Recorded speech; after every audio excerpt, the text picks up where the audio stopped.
Right then, after filtering's done its job and provided the list of nodes that meet the container's runtime requirements, the scheduling strategy picks up the ball.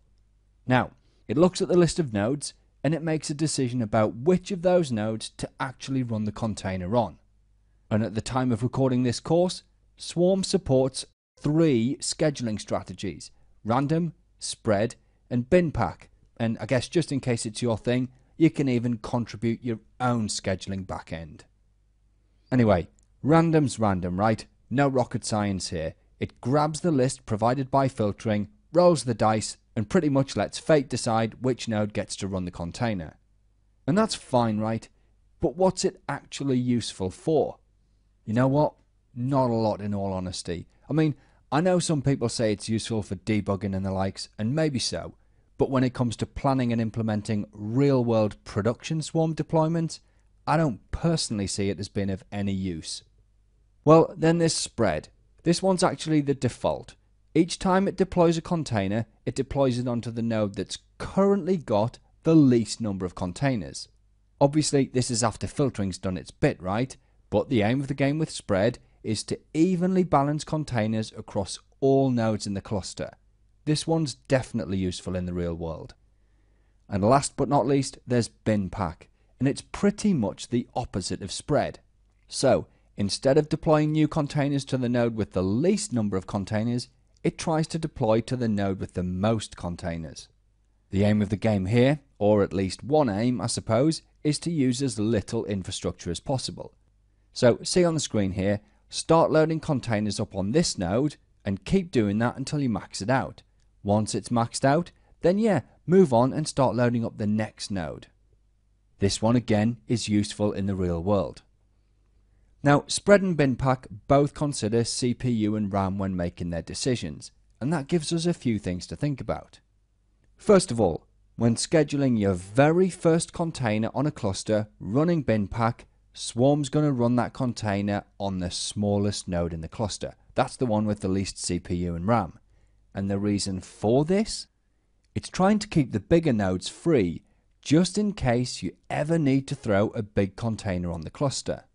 So let's say we've got a 2-node cluster here, just so it's easy for me to draw on the screen, yeah? And let's say node 1's got 2 gig of RAM and node 2's got 4.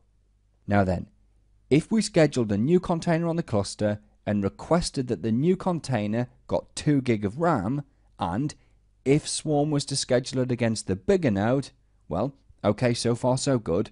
But then, if we tried to schedule a 3 gig container on the cluster, we're out of luck. We don't have a node that can handle it. Whereas if Swarm had scheduled this first container against the smaller node, which in the real world it will, then there's plenty of space for that 3 gig container on the bigger node here. So that's the thinking behind that.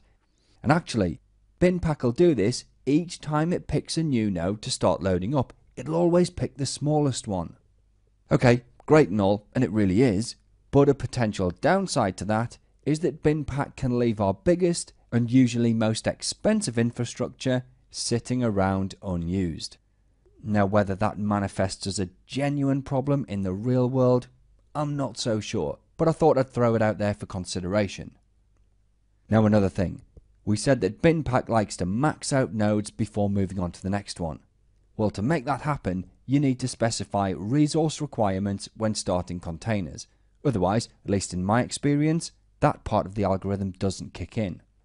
So what I'm saying is, you can start containers all day long, and if you're not specifying, let's say, RAM requirements for them, well, Swarm will just keep throwing them against that first node until the cows come home.